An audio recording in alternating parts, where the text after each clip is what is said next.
Listo, nuevamente buenas tardes para todos. Espero se encuentren muy bien. Eh, es importante tener en cuenta que dentro de las sesiones anteriores hemos venido haciendo una revisión de los avances en los temas o proyectos de investigación de acuerdo a las alternativas que ustedes han elegido. Es importante tener claro que también algunos de ustedes ya han cumplido con este requisito, con esta opción de grado. Sin embargo, me parece importante y para la maestría es fundamental que ustedes también adquieran una serie de conocimientos básicos mínimos que les permita precisamente llegar a conocer o tener algunos elementos claves y determinantes dentro de los procesos de investigación que exige la universidad, que exigen sus programas de posgrado, pero asimismo para quienes de alguna manera tienen interés en continuar con otros estudios de posgrado a nivel de doctorado, pensémoslo así, o en otra maestría. Y creo yo que estos aspectos que podemos estar tocando acá les pueden dar alguna o brindarles algunos elementos eh, que enriquecerán esos procesos de investigación. ¿Listo? Entonces, bien.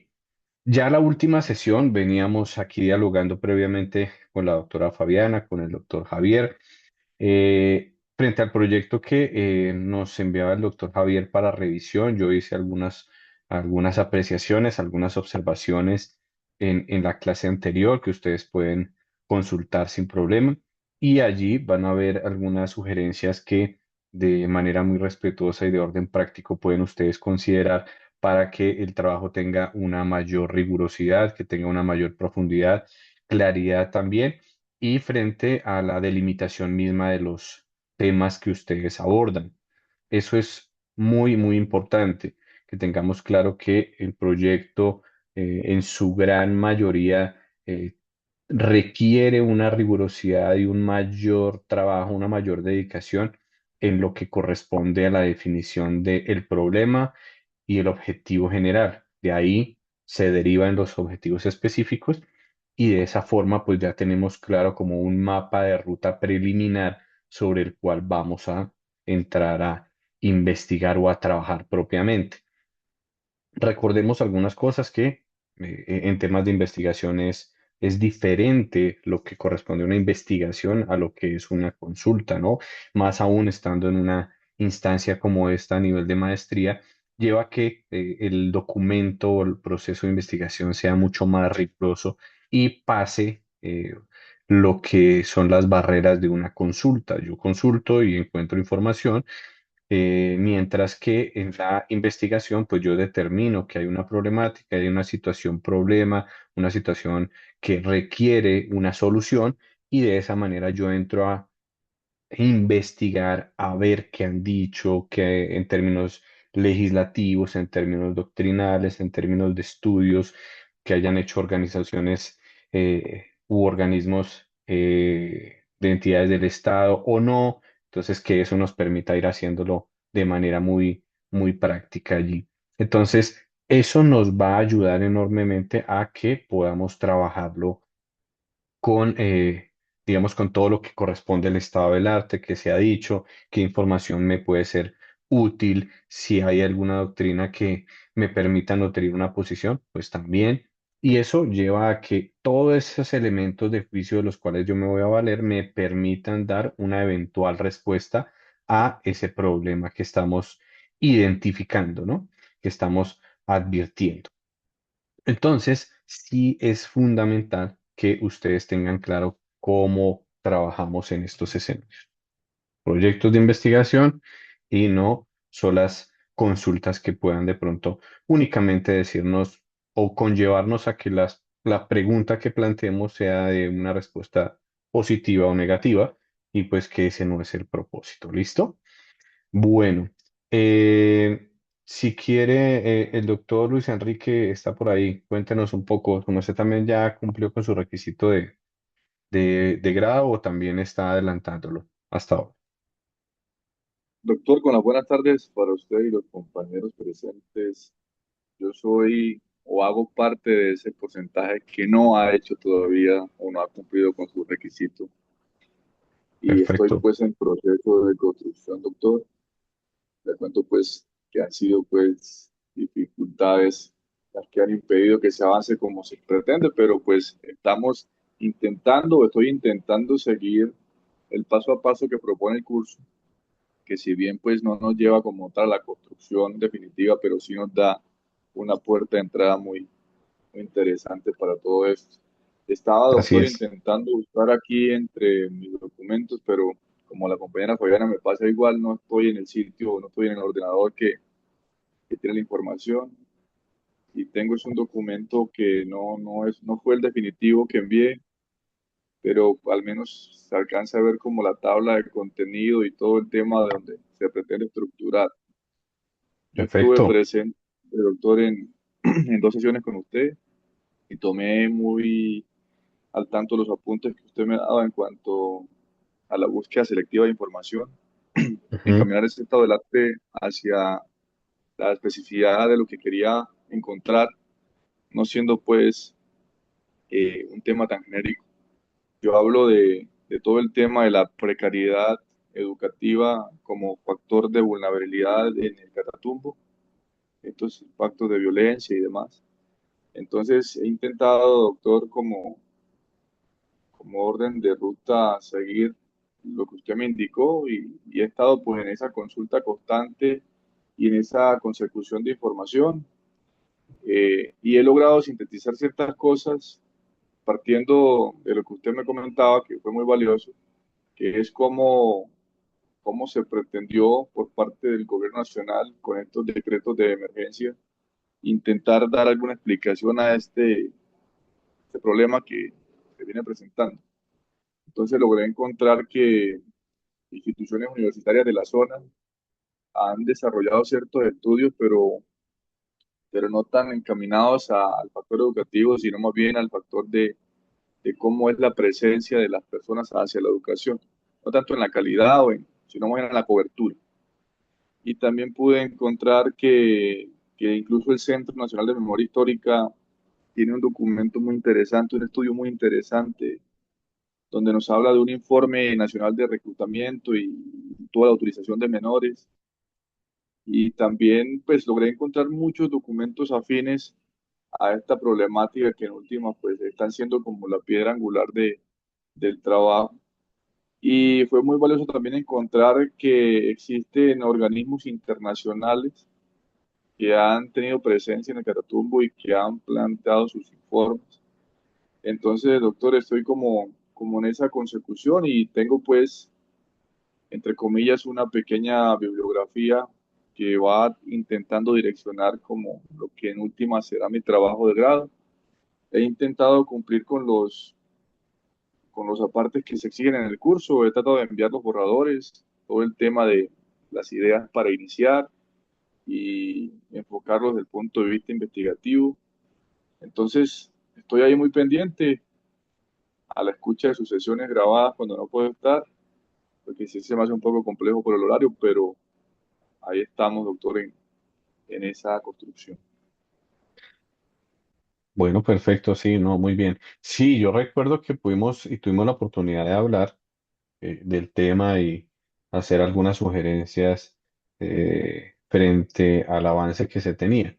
Sin embargo, hay que tener muy presente, precisamente era el tema de las líneas que maneja la maestría y las temáticas sobre las cuales pues, pudiera abordarse el proyecto de investigación, teniendo en cuenta que pues estamos en el marco de una maestría en criminología y políticas públicas, ¿no? Entonces hay que mirar muy bien que el tema también se nos enfoque o se enmarque dentro de lo que la maestría pretende a efectos de que pues se pueda anclar sin problema, ¿no? Entonces, para que lo tengamos ahí también como en el tintero dentro del ejercicio que se viene adelantando, igual, como bien lo dice usted, hay información que ha venido surgiendo ahí dentro de todo la investigación preliminar que está logrando consolidar el documento inicial que usted va a tener en cuenta dentro de este requisito de grado.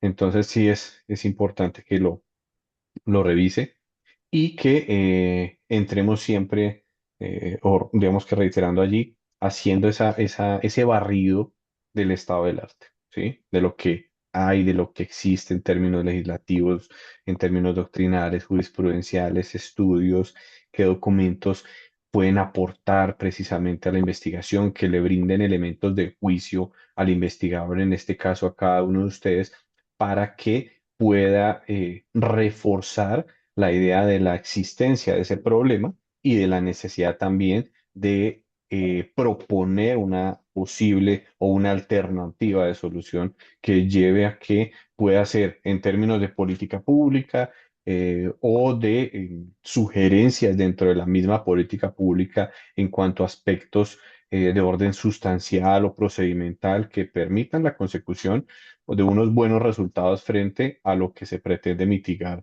con esa política pública en términos de la comisión o no de ciertos delitos o de estudios criminológicos frente a un comportamiento en particular que puede estar siendo reiterado en una o varias zonas del país, en cuanto a un grupo poblacional.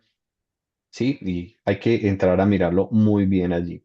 Si logramos tener siempre un ejercicio suficiente de revisión previa de los documentos, eso nos va a llevar a que podamos tener una fuerza importante del argumento que lleva a identificar ese problema y al argumento que nos lleva a darle una posible solución. Sí, señor, cuénteme.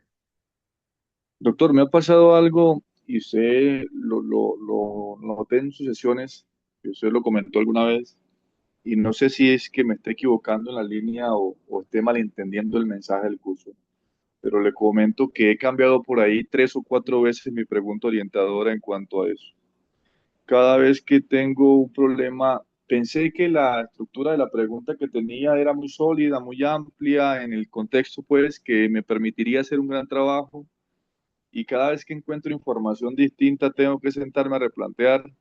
E incluso, no sé si será el objetivo del curso, pero esas modificaciones desde el primer ejercicio hasta donde vamos han sido, pues, notorias en cuanto, pues, se trata de seguir la misma línea de investigación, pero han sido el enfoque cambiante. Entonces, no sé, doctor, si eso sea normal dentro de esta construcción o quizás yo esté disvariando en ciertos asuntos, pero, pero sí he notado eso y es que desde la pregunta inicial propuesta hasta la que ya envío como primer borrador, como penúltima actividad del curso, sí he notado que se ha tenido que, entre comillas, ajustar muchas cosas e incluso como tratar de direccionar hacia otro punto dentro del mismo tema. No sé, doctor, si esto sea quizás que esté malentendiendo o quizás sea una forma también de construir desde un análisis de muchos factores. Sí, y creo yo que esa es una situación que es muy común, es recurrente, digamos que no se sienta como que, oiga, ¿qué tendrán contra mi tema que no me lo aprueban, me lo quieren cambiar y demás? No, digamos que en primera instancia pensaríamos en que la intención, obviamente, del programa es que eh, la temática y el problema que se vaya a abordar, uno, pues como lo indicó, se enmarque dentro de las líneas de investigación, los temas relevantes que aborda la maestría, ¿no? Eso en primer lugar. En segundo lugar, hay que entrar a mirar muy bien qué problemática o qué temática se está abordando y en qué términos, ¿no? Les cuento mi experiencia, digámoslo, en mi maestría, eh, yo entré con una propuesta también, llegué a mi primer semestre porque en ese primer semestre la intención es que efectivamente haya un análisis, una revisión, una discusión con el docente que le permita a uno más o menos ya determinar cuál es el tema y cuál sería el problema de investigación. La intención es que para cuando uno esté en cuarto semestre, pues prácticamente ya esté ejecutando, digamos que en la maestría que adelante ella buscaba que en tercer y cuarto semestre se empezara ya, entre tercer y cuarto semestre se estuviera ya, es casi que cumpliendo o haciendo, digamos que diligenciando, estructurando, escribiendo ya el documento, porque ya teníamos problema, teníamos objetivos específicos y ya le permitía a uno empezar a escribir sobre el problema que ya había definido. Sin embargo, muchos compañeros, incluso yo cuando entré, em, logré sí en el primer semestre dejar definido, pero pues una cosa es la primera pregunta que uno plantea y otra con la cual termina, precisamente porque incluso hay que tener mucho cuidado frente a los verbos rectores, a los términos que utilicemos, el alcance que le vayamos a dar a la investigación y digamos que las categorías jurídicas que entenderíamos como los ejes centrales sobre los cuales vamos a abordar nuestra investigación y que deberían estar incluidos o deben estar incluidos dentro del objetivo y el problema de investigación.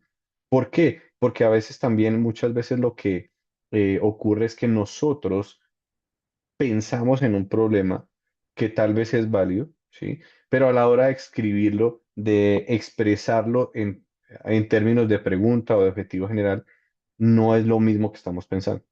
Entonces, eso genera que pues tenga que contar con varias revisiones, con varios ajustes, varias observaciones, pero es normal, digamos que eso es parte del proceso, ¿sí? Pero precisamente la demora o digamos que la dificultad que a veces se presenta en la formulación y la identificación del problema es porque cuando lo tenemos ya tenemos la mitad del trabajo hecho. ¿Sí? Ahí está como lo más demorado, poder lograr definir si este efectivamente es un problema, si lo puedo entender como tal, de qué manera lo voy a plantear en términos de pregunta y en el objetivo para que yo me enmarque únicamente en eso y no me vaya por las ramas y me vaya a desviar la investigación, porque precisamente cuando yo estructuro el problema, objetivo general y específico, lo que estoy haciendo es estableciendo mi mapa de ruta que me va a permitir tener claridad en los límites que debo tener para avanzar sin que me vaya por las ramas o que me dedique o le dedique especial atención a un tema y tal vez a los otros no. Entonces hay que entrar a mirarlo muy, muy bien, ¿sí? Pensémoslo entonces, pensémoslo entonces en que el problema debe contener absolutamente todos los elementos. Alcanzable, sí. ¿Qué quiero mirar? Temas de política pública en materia de conductas de los jóvenes infractores en la ciudad de Bogotá, sí, frente al delito de hurto en sus modalidades, calificado, simple, el que sea, ¿sí? Entonces, yo ya entro a definir un objeto o digamos un rango poblacional, un espectro de la población que serían los jóvenes, pensémoslo entre 14 y 28 años, ¿sí? Entonces ya tenemos definido a quiénes voy a entrar a investigar. ¿Qué tipo de delitos? Delitos de hurto o delitos de hurto, delitos de porte ilegal de armas. Habría que entrar a mirar si tal vez en la información previa que encontré me permite tener número suficiente de casos para poder determinar que sea una muestra importante sobre la cual pueda yo entrar a abordar una propuesta de política pública o entrar a analizar la conveniencia o pertinencia de los términos en los cuales está planteada una política pública en esa población. ¿Sí? Entonces empiezo a identificar los jóvenes, la conducta y va a haber un tercer elemento que es el quid puntual que voy a entrar a determinar. ¿Sí? Creo que lo hablábamos en algunos de los casos. Ejemplo, frente a la reincidencia, uno, o dos, frente a las sanciones o penas que se pudieran imponer. Sanciones para los menores de edad, recordemos que tenemos una legislación para los jóvenes infractores, o sea, la ley de infancia y adolescencia, la ley 1098, pues nos habla de unas sanciones, más no de unas penas como tal, mientras que el Código Penal, la ley 599, pues ya entra a definir puntualmente las penas.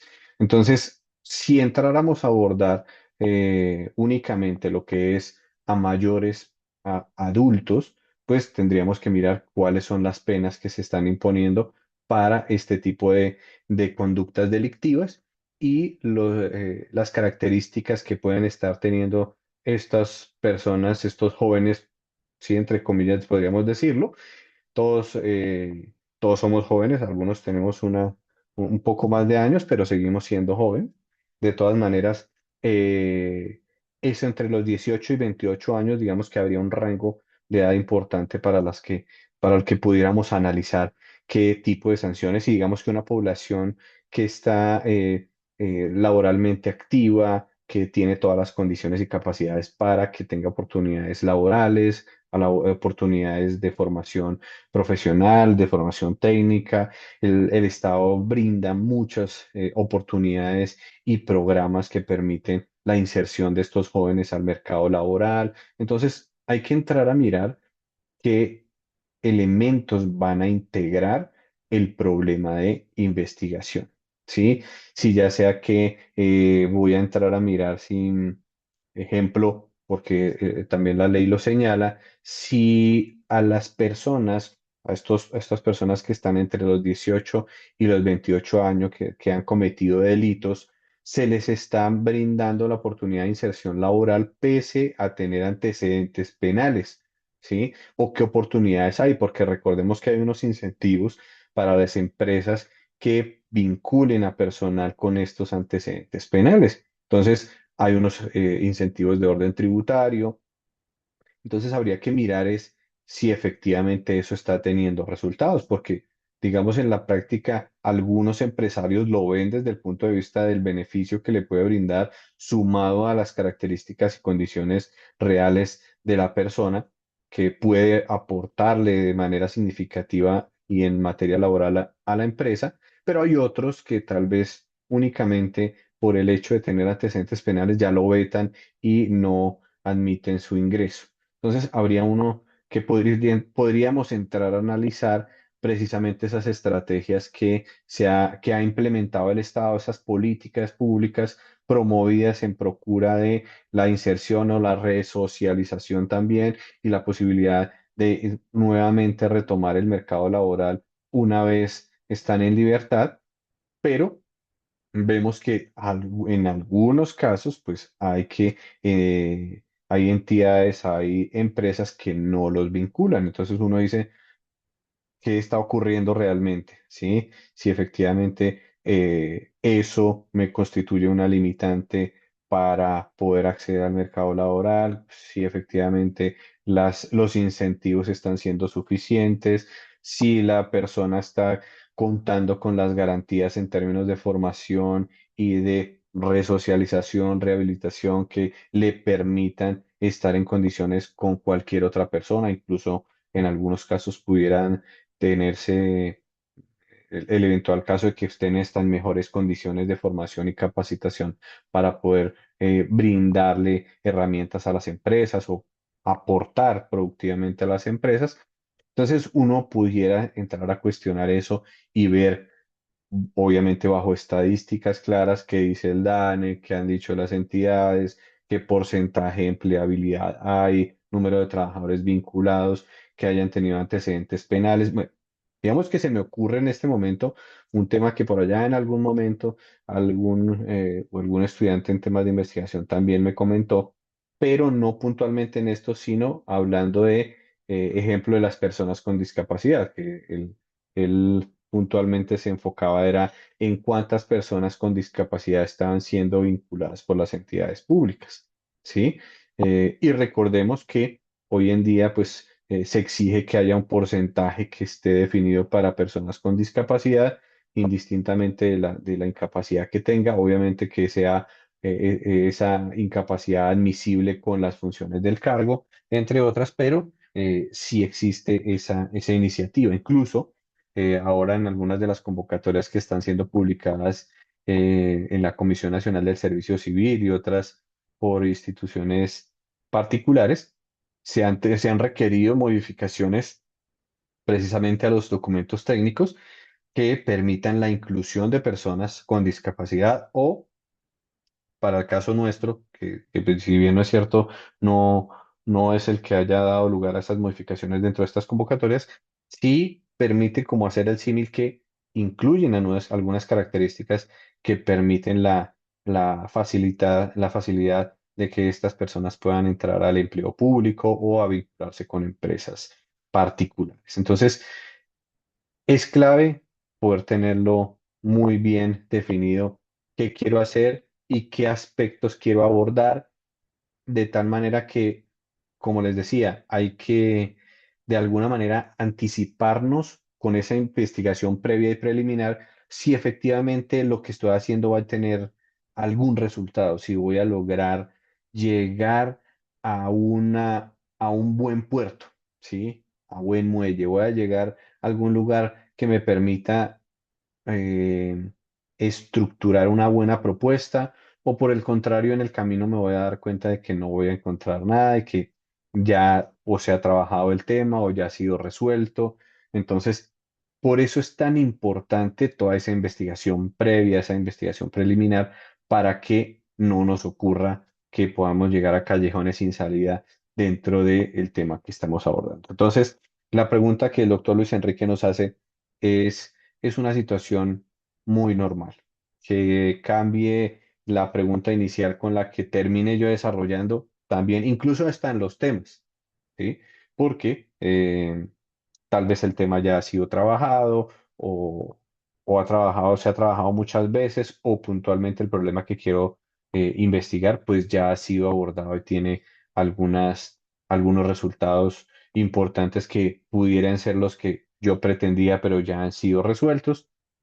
Entonces sí es importante que miremos otras alternativas. Entonces, por eso la investigación es muy bonita, es muy chévere, pero pues requiere también de tiempo, ¿no? Y lo más importante es que ustedes dentro del proceso van a ir adquiriendo un plus que tal vez aquel jurista, aquel profesional del derecho que esté trabajando en la práctica, pues no lo va a tener precisamente porque muchas veces se enmarcan en actividades, en responsabilidades que tienen un ciclo que no permite ir más allá de lo que ya existe en términos de líneas jurisprudenciales o de lo que la norma ha definido, ¿cierto?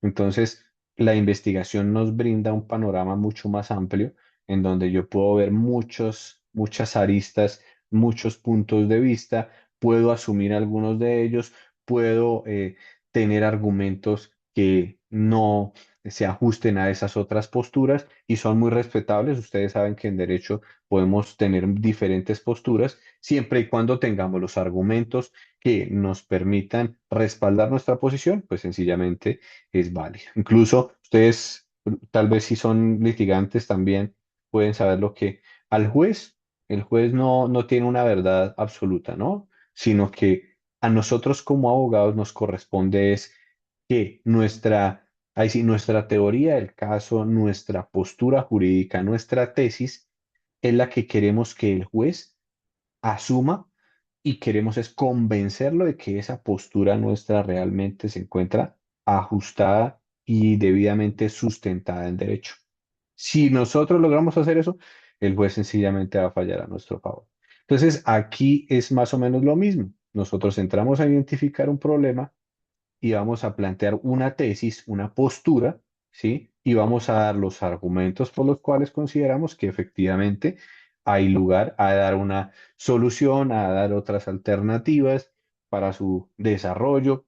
Caso particular frente al que estamos planteando, pues ver qué otras soluciones puede llegar a tenerse, ¿sí?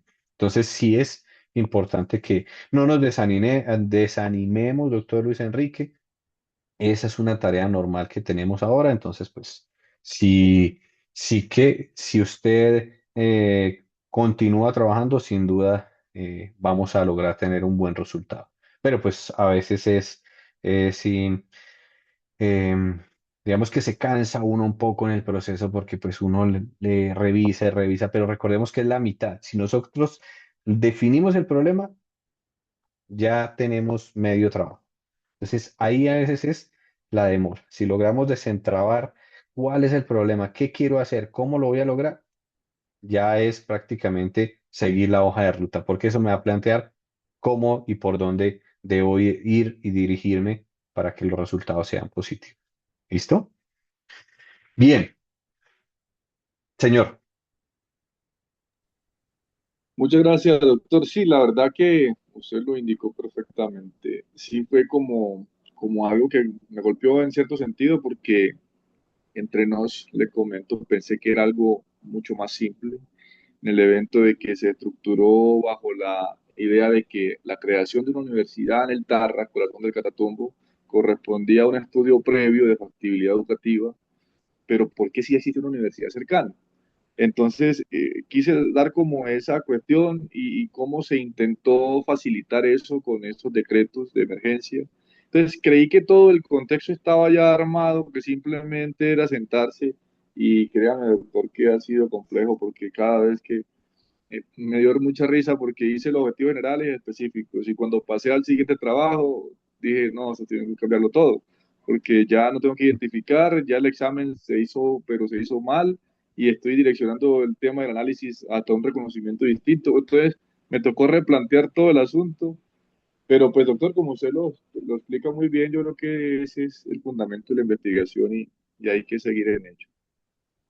Sí, sí, sí, tranquilo que eso nos pasa a todos, eso nos pasó a todos y a lo que lo invito es, uno, a que no se desanime, realmente es una tarea de nosotros los investigadores hacerlo de manera permanente, pero pues eso lleva la lectura, la revisión, la identificación de posturas, de lo que algún doctrinante ha dicho.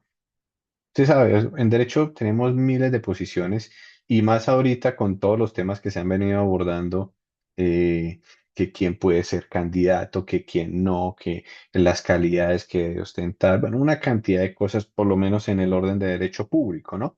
Bueno, tengamos en cuenta que el derecho penal también hace parte del derecho público, pero bueno, entonces hay que seguir mirándolo ahí porque son muchas cosas, pero que sin duda eso enriquecen enormemente todo ese trasegar jurídico que tenemos nosotros que adelantar, ¿no? La doctora Karen, ¿cómo vas?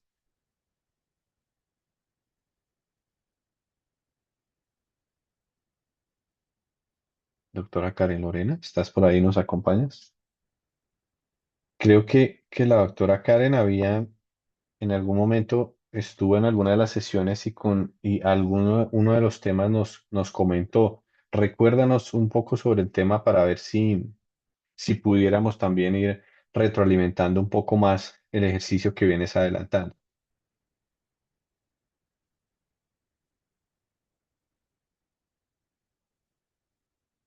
Doctora Karen, ¿estás por ahí?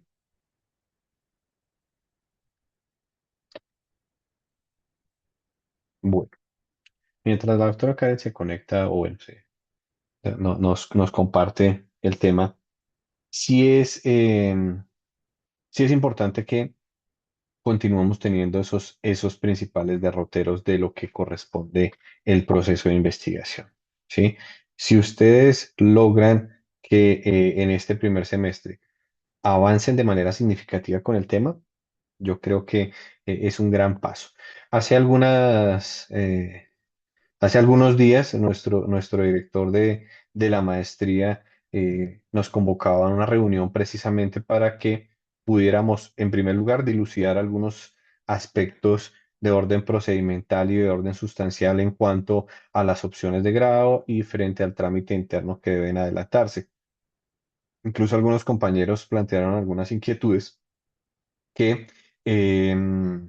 están, digamos que, en revisión de parte de la dirección de la maestría y pues en su momento se hará la socialización correspondiente. Sin embargo, también el director a través creo que de la doctora Laura les compartió el documento de las opciones de grado, donde ustedes podrían allí entrar a mirar cuál se ajustaba más a sus intereses, a la forma en que vienen trabajando, ¿sí? A la disponibilidad de tiempo y demás, porque incluso eh, creo que estaban precisamente validando la posibilidad de pensar en una, un diplomado o un congreso para este segundo semestre del año que les permitiría a algunos de ustedes pues satisfacer este requisito y de alguna manera pues hacerlo conforme a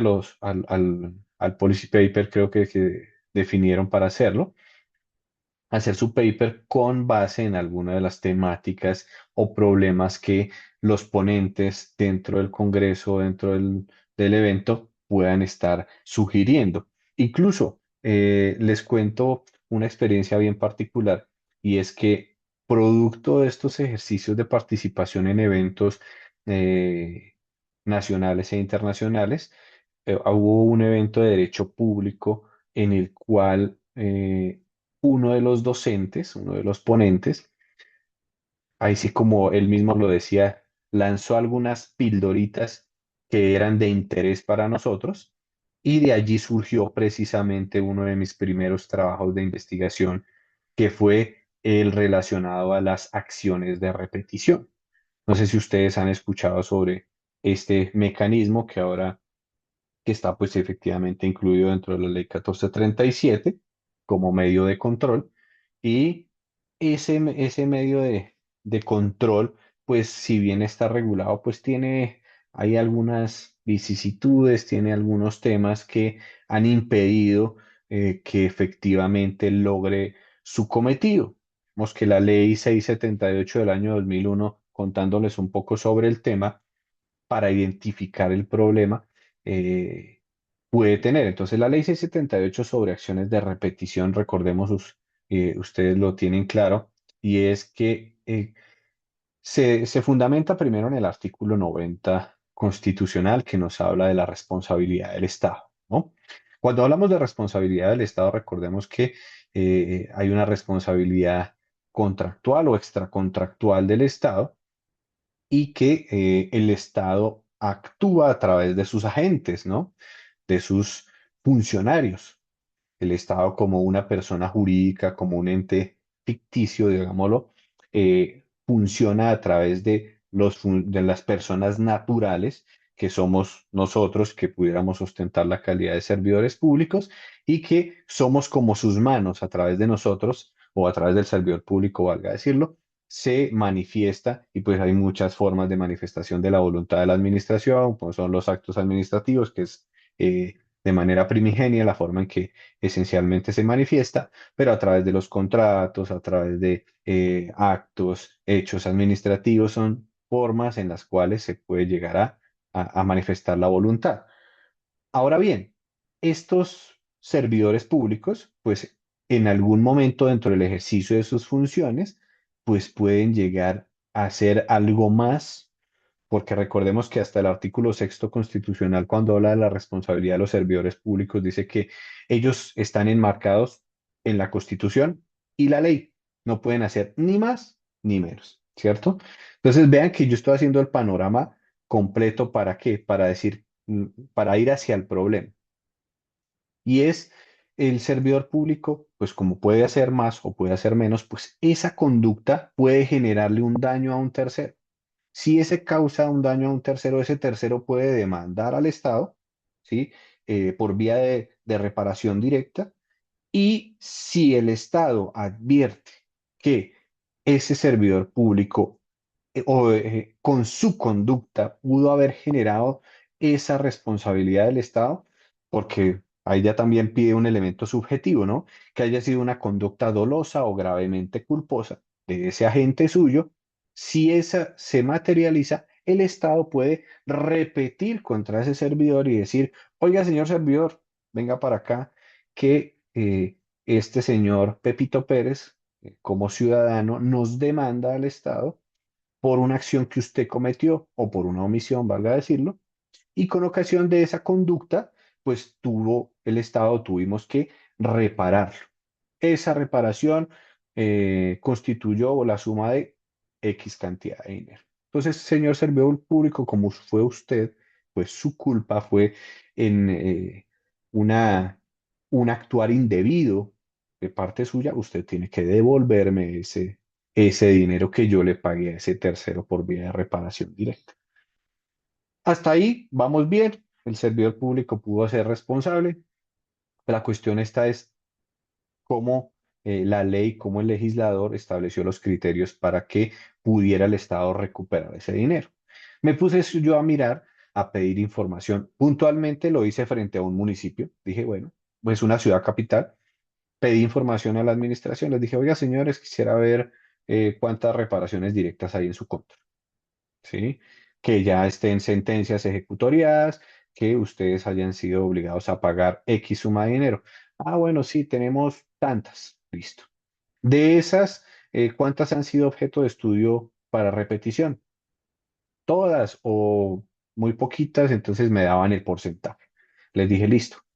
¿Cuántos de esos efectivamente han sido objeto de repetición? Dijo la entidad, no, pues ahí sí no han sido muchas. Tenemos, sí, ejemplo, no recuerdo con certeza, pero sí, pongamos el ejemplo que eran 100 condenas, bajitas, poquitas. 100 condenas y de esas 100 habían 5 acciones de repetición en curso. Y yo decía, pero 5 acciones de repetición únicamente frente a 100 condenas. Entonces, yo dije, aquí hay algo que está fallando. O es que la ley no fue clara frente a los términos que deben identificarse o qué conducta y qué tipo de conducta puede identificarse para que el servidor público pueda ser llamado en repetición, ¿sí? O en garantía dentro del proceso de reparación directa, o que administrativamente la entidad está omitiendo, obviando o incumpliendo algunas de sus obligaciones para permitir que se repita contra el servidor público. Entonces ahí encontré yo diferentes situaciones, como cuáles, que las administraciones, las entidades, ustedes saben, tienen un órgano que se llama el Comité de Conciliación. Y dentro de las muchas funciones que tiene el Comité de Conciliación está la de analizar la procedencia de iniciar o no una acción de repetición en contra de un servidor o ex servidor público. Entonces, en primer lugar, me puse a pensar, bueno, ¿quiénes hacen parte del Comité de Conciliación? Si ustedes entran a mirar, la ley nos dice que quienes integran ese comité, pues son los funcionarios de mayor alto rango que tiene la entidad. El representante legal, el jurídico, el secretario de Hacienda o tesorero y eventualmente dos de confianza y manejo, sin perjuicio de que puedan participar con voz pero sin voto algunas otras personas que puedan invitar, ¿cierto? Incluso ahí está el jefe de control interno que también lo invitan. Entonces, no hay problema con que él pueda estar. Perdóname un segundito que tengo acá. Ya. Entonces, hasta ahí vamos bien. No sé si me siguen en el ejercicio. Sí, señor. Sí, señor, Bueno, muy estamos bien. atentos. Listo. Pero estoy bien, más o menos el panorama lo tienen de cómo estoy identificando las problemáticas dentro de una situación concreta. ¿Sí? Estamos bien. Listo. Cualquier cosa me interrumpen, me preguntan si es necesario. Entonces, si vemos hay un problema en la manera en que la ley estaba buscando recuperar esos dineros públicos que se estaban perdiendo por vía de condenas por vía de reparación directa. ¿Sí? Entonces, si ustedes ven, hay un alto porcentaje de recursos que se pierden producto de condenas al Estado. Entonces, estaba yo viendo cómo hacemos para recuperarlas. Entonces, ahí ya estamos viendo que los miembros del Comité de Conciliación, pues son funcionarios de alto nivel de la entidad y pues una de dos, si estamos hablando dentro de una misma administración, en caso de una entidad pública, para el caso también de quien es el representante legal, un funcionario de elección popular, si está dentro de la misma administración, cosa que no creo que ocurra porque pues ustedes saben que los procesos administrativos pues se demoran un poquito más de 4 años.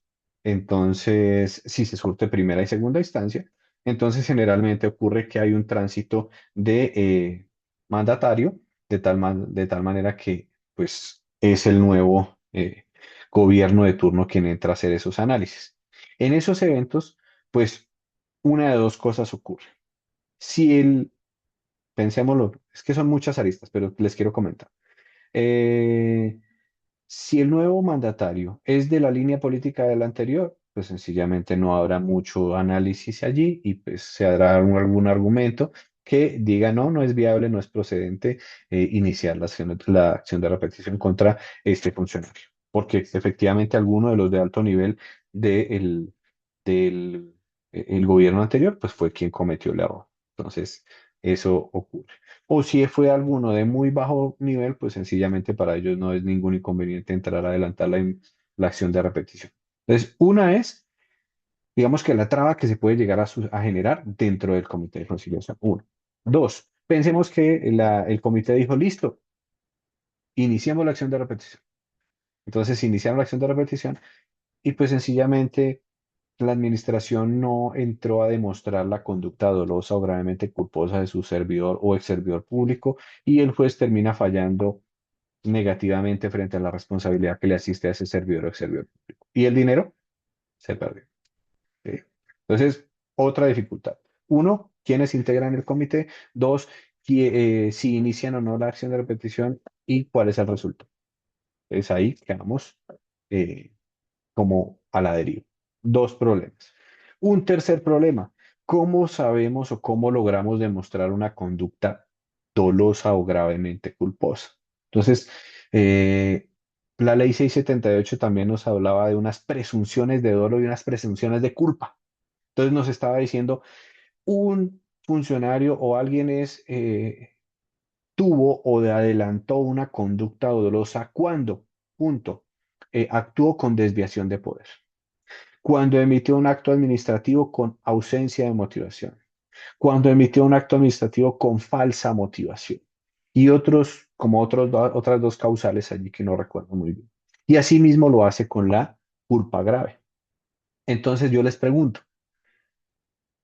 para los que están allí, yo les pregunto, si ustedes o fueran jueces de la República y les correspondiera fallar un asunto de esta, de esta categoría, y les dijera la defensa de la entidad, señor juez, en este caso, más bien la defensa del funcionario les diría, señor juez, en este caso, la conducta descrita dentro de la ley como dolosa no se enmarca, la conducta de mi defendido no se enmarca en ninguna de ellas, ni tampoco en ninguna de las que indica la culpa grave. En consecuencia, como no se encaja en ninguna de ellas, solicito a su despacho que declare la no responsabilidad en el asunto y en consecuencia la no prosperidad de la acción de repetición.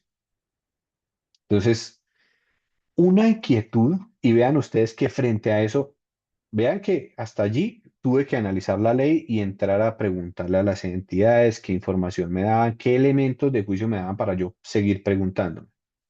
Pero no me quedé ahí, me fui a los despachos judiciales y les hice encuestas a los juzgados, obviamente a quienes tuvieron la deferencia de colaborarme, porque pues no todos estaban en la obligación de hacerlo, pues entonces no lo hicieron. Pero para quienes lo hicieron, algunos me dieron una respuesta y me dijeron, si no está dentro de la lista de conductas, yo no lo condeno. Pero si está, pues efectivamente entraríamos a determinar lo que corresponde. Entonces, eh, y la otra postura que yo planteaba, perdónenme un segundito.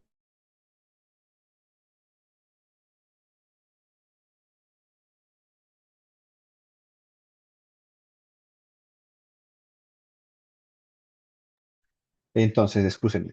Entonces les decía, les di otra opción y les dije, bueno, señor juez, ¿y si yo le dijera que la jurisprudencia también ha dicho que em, no solamente pueden ser esas causales que están allí descritas, sino que usted puede irse más allá a otras y que la jurisprudencia ha determinado, o la misma Corte Constitucional, si mal no recuerdo, había indicado que esas eran simplemente hipótesis de responsabilidad las que estaban indicadas en el dolo de la culpa grave, más no que usted únicamente se encasillara en esas y que si no había esas, no se configuraba esa conducta, pues sencillamente iba a declarar la no responsabilidad.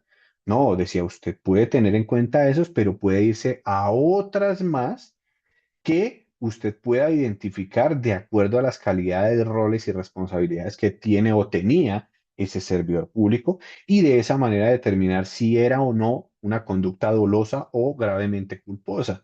Porque pues el legislador no podía entrar a decirle, ah, bueno, si es un funcionario judicial, es esto, si es un funcionario de la rama ejecutiva, es esto, pero si es del legislativo, es... No, pues, sencillamente dio algunos márgenes, algunos elementos que pudieran permitirle al juez entrar a determinar si sí o no habría posibilidad de que la conducta se hubiera materializado, ¿sí? Y quiero dejarlo hasta allí, porque pues tengo otros aspectos que se pueden desarrollar más del tema dentro de lo que yo hice.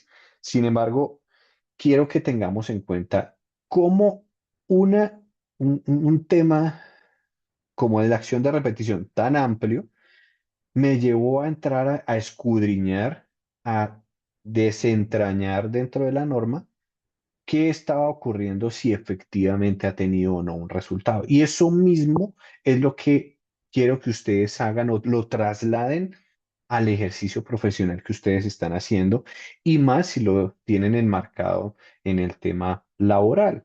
Si ustedes tienen en su trabajo herramientas, información, temas, obviamente con la reserva que corresponde, porque no vamos a entrar a hablar de información personal y sensible, sino que vamos es a hablar de las problemáticas en términos jurídicos que pueden estar presentándose dentro del ejercicio del derecho, dentro del ejercicio de, el ejercicio de las responsabilidades que a cada uno de ustedes les asiste.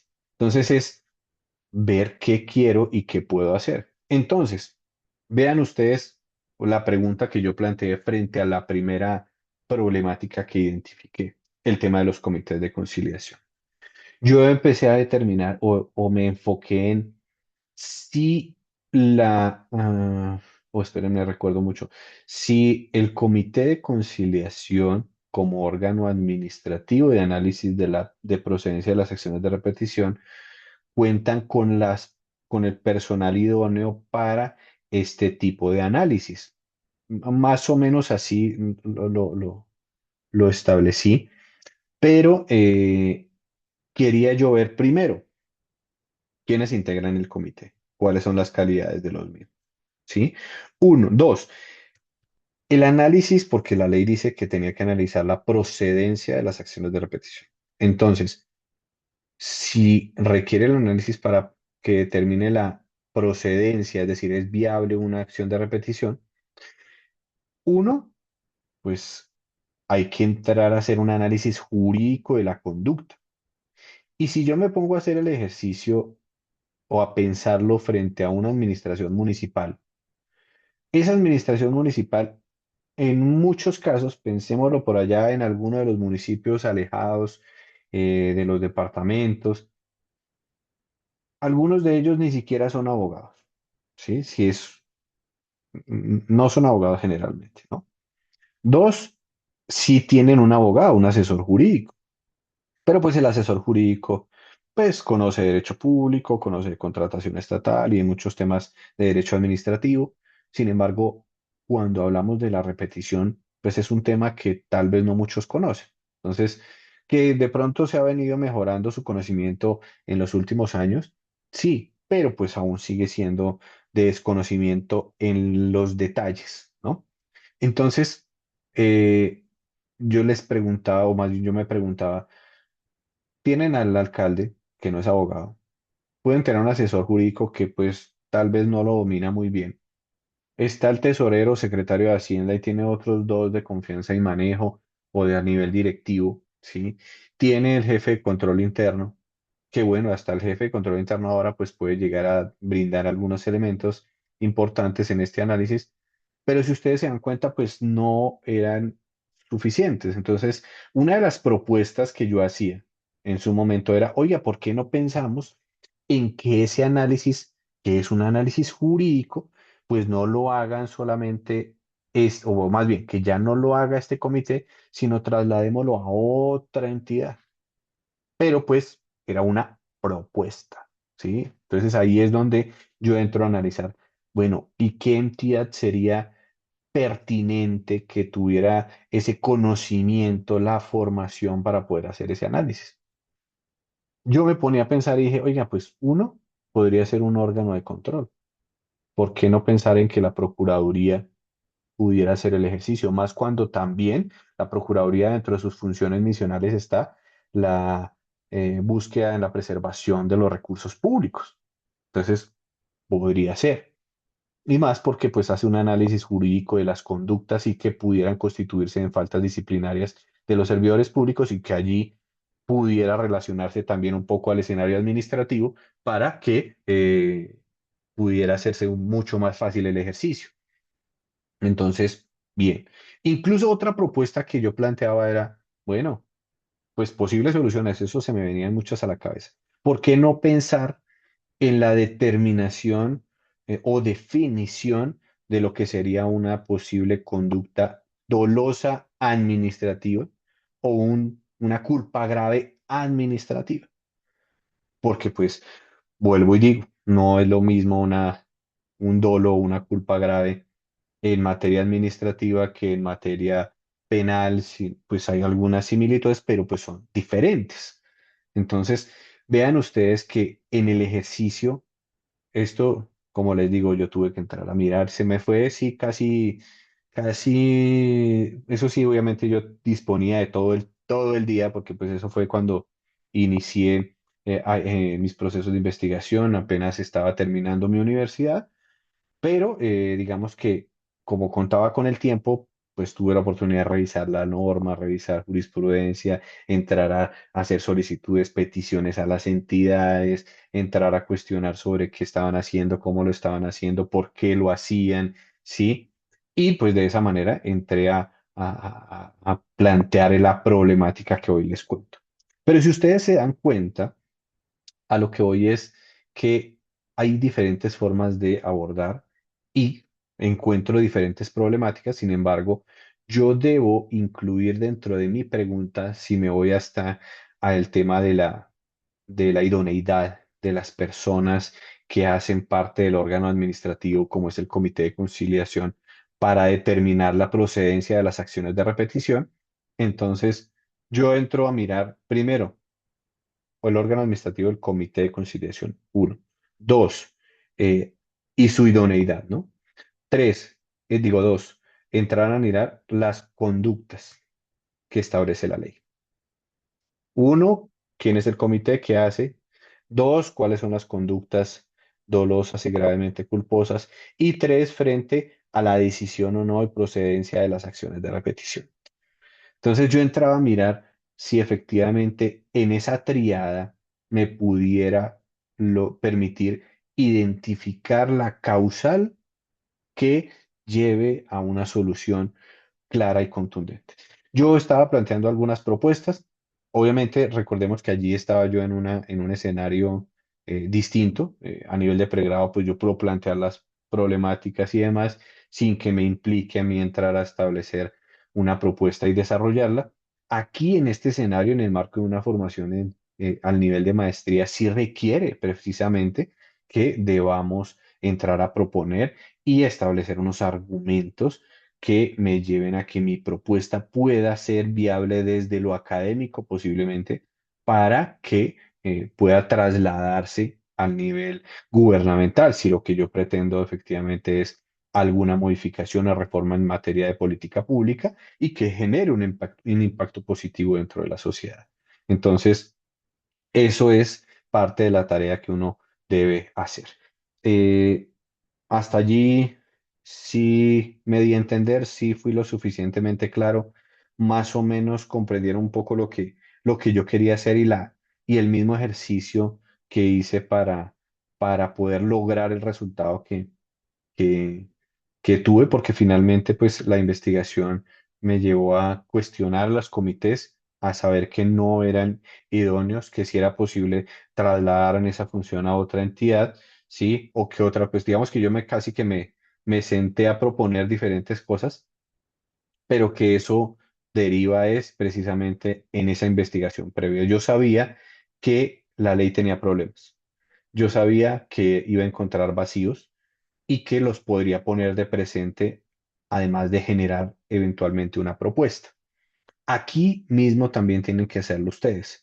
No podemos pensar en bueno, yo me quiero ir por este camino que me parece como chévere, pero pues no sé a dónde voy a llegar. En este caso yo ya sabía a dónde iba a llegar. ¿Por qué? Porque hice la investigación previa. ¿Qué ocurre? Es que cuando yo hago la investigación, lo que hago es casi que eh, mm, organizar todo lo que yo ya previamente había hecho. ¿Sí? En mi mente sabía que tenía un buen objetivo, que tenía un buen resultado, que efectivamente iba a tener elementos que iba a poder brindarle a la comunidad jurídica y académica. Y yo ya dije, listo, como ya tengo un buen resultado, ahora quiero devolverme y digo, ¿cómo voy a organizar mi información en términos de problema, de objetivo? ¿Qué objetivos específicos debo plantear para que mi resultado efectivamente sea claro y que se entienda que efectivamente hubo un análisis cualitativo, cuantitativo, que llevó a que yo analizara jurídicamente la ley, pero también estadísticas que la misma práctica administrativa venía teniendo para que me permitiera a mí decir, oiga, ahí hay unas fallas importantes que debo entrar a resolver. ¿Hasta ahí vamos bien? ¿Alguna duda frente al ejercicio que les estoy comentando? No, doctor, muchas gracias por exponer su vivencia frente a la acción de repetir.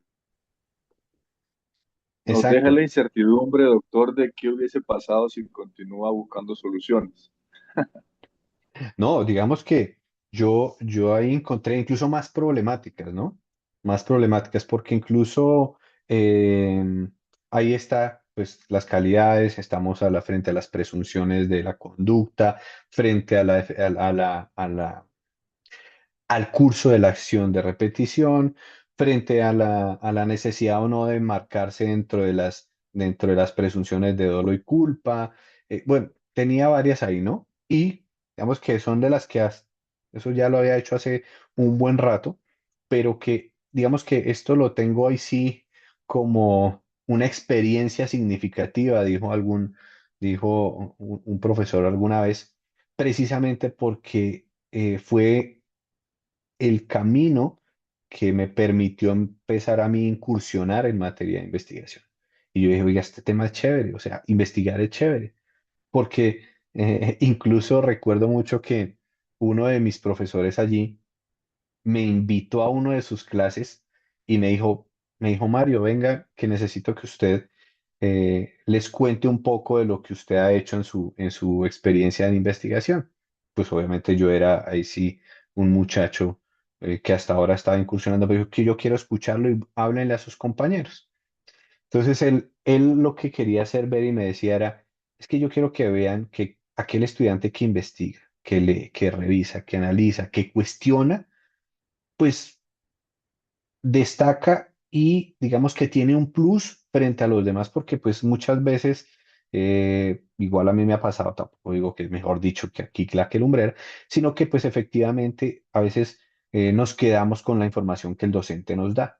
El profesor nos dice, bueno, es que ustedes, los tipos penales son estos, las conductas que son sancionables son estas, el Estado promueve este tipo de políticas públicas, los problemas se han dado de esta manera, la jurisprudencia ha dicho esto, y uno empieza, ah, sí, listo, venga, tomemos nota, y uno se queda con eso y bien. Pero a veces no cuestionamos más allá. Y esa inquietud es la que precisamente nos mueve a, a, a- a averiguar un poco más allá qué hay, qué no hay y efectivamente identificar problemas adicionales a los que eventualmente ya podemos estar advirtiendo y que tal vez otros no hayan advertido.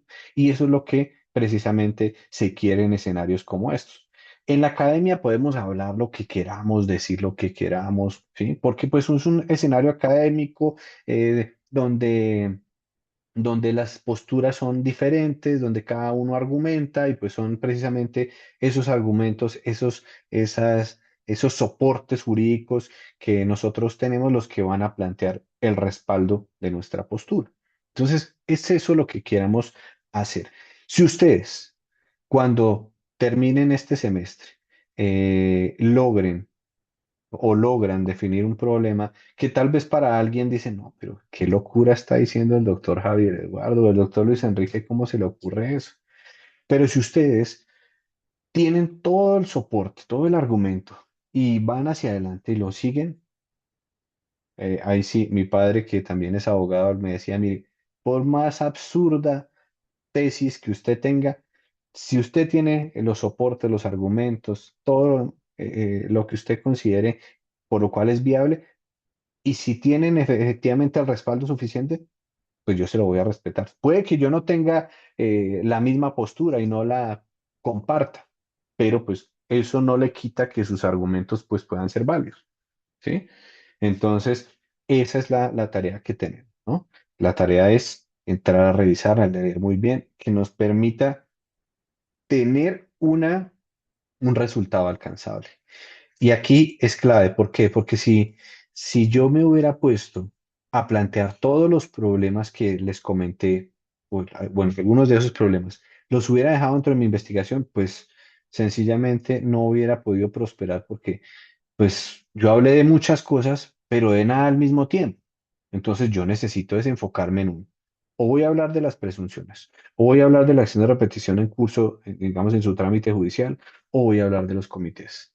Ah, bueno, entonces no, quiero centrarme únicamente en los comités y de ahí voy a desentrañar todo lo que pueda. Eso mismo debemos hacer nosotros, porque el problema que a veces se nos presenta es que nos enredamos hablando de todo, pero no todo nos aporta. Entonces, por eso tenemos que ser selectivos. ¿Qué quiero, sobre qué me quiero enfocar? Y de eso, cómo lo quiero desentrañar y identificar qué categorías voy a ver de ese problemita, ¿sí? Y de ahí voy a empezar a mirar absolutamente todo.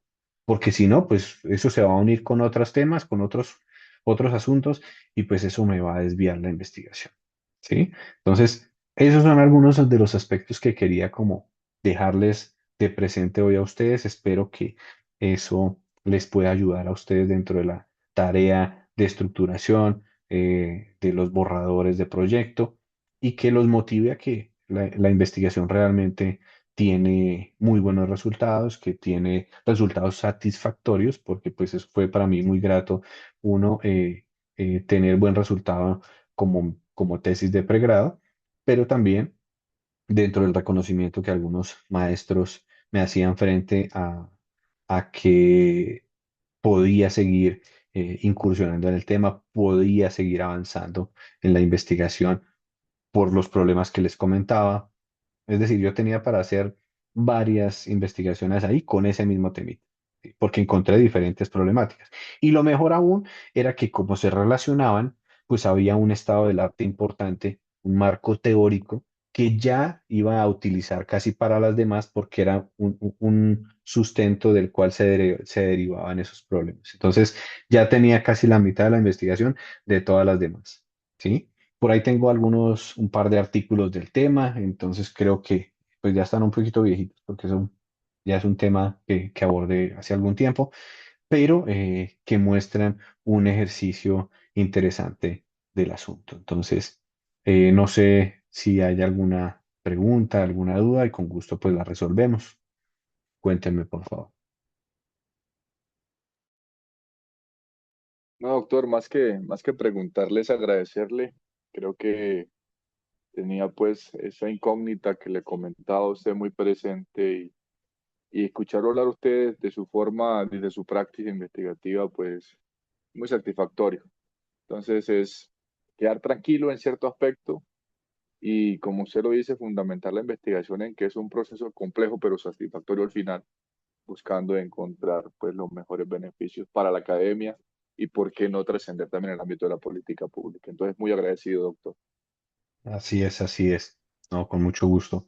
Entonces, pues, les agradezco también a ustedes por su tiempo, por su disponibilidad y pues nada, un saludo especial para todos. Espero que les pueda brindar algunas herramientas, algunos tips y que podamos seguir avanzando. Espero la próxima sesión podamos seguir enriqueciendo este proceso y que ustedes se motiven y le adelanten esta investigación que, como les digo, si ustedes se meten en este mundo de la investigación, van a tener resultados muy gratos, no solamente en términos académicos, sino a nivel personal y de crecimiento profesional. Entonces, de verdad, muchas gracias a ustedes y espero verlos la próxima sesión. Un abrazo para todos. Muchas gracias, doctor.